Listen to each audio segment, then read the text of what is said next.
Good morning, children. Today we will start a new chapter, Force and Laws of Motion. In class 8, we discussed about force and we have seen the force is an external agent which can bring change in the object, which can change the shape, size and position of the object. Okay? In day-to-day life, we divide this force into two parts, balanced and unbalanced force. Balanced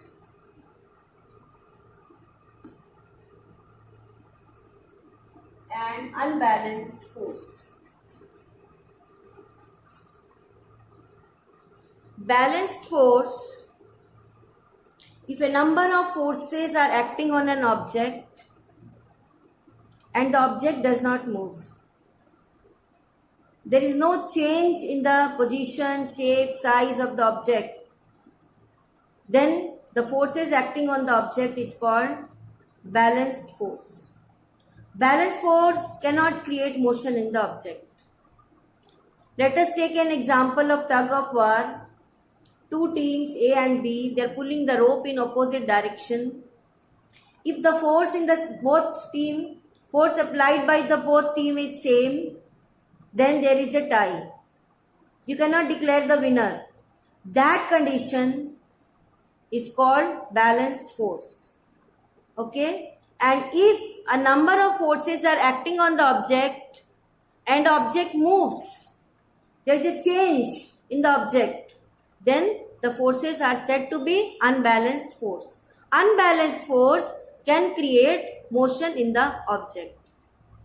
Same example we are taking, tug of war, team A and B. When you declare the winner of the team, how you declare? By unbalanced force only.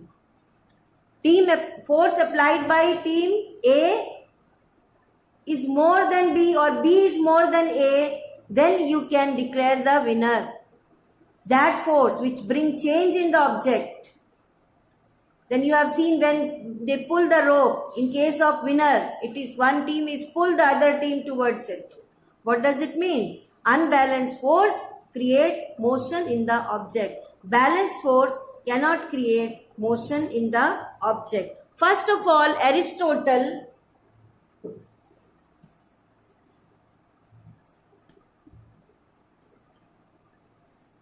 he studied or he observed or he believed that force is required to move the object.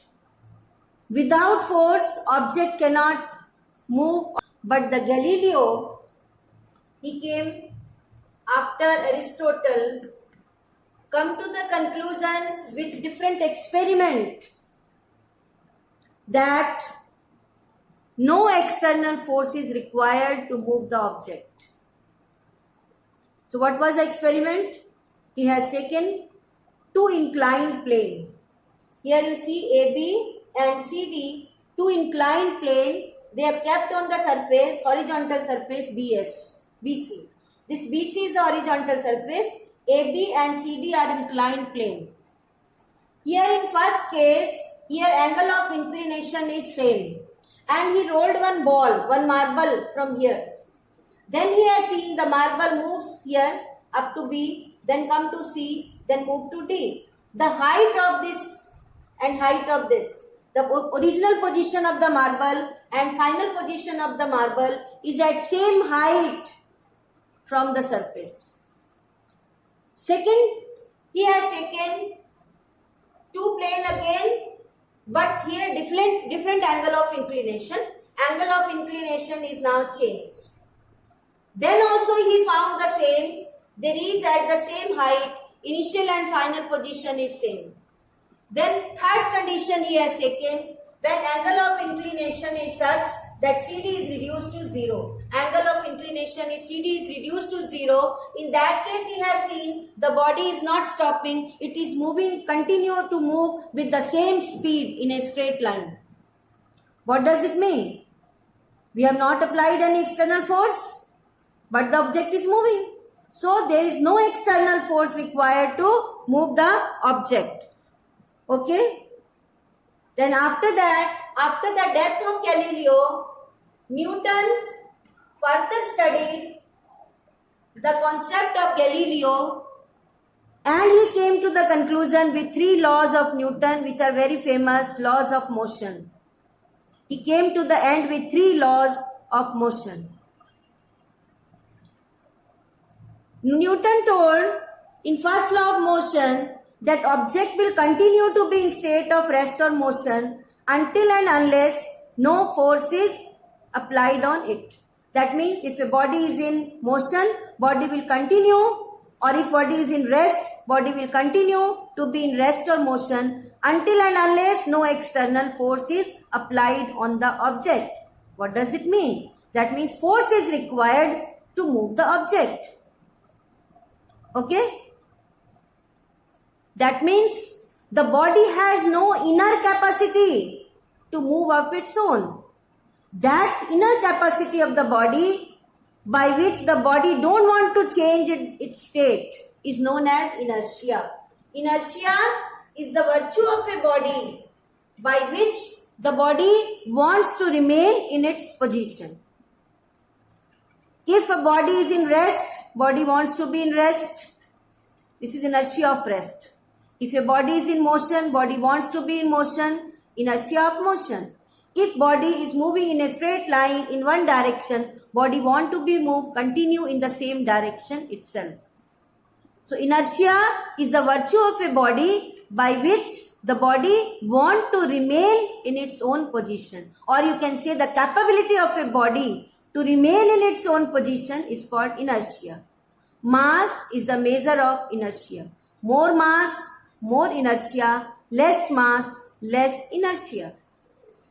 So Newton's first law of motion is also known as law of inertia.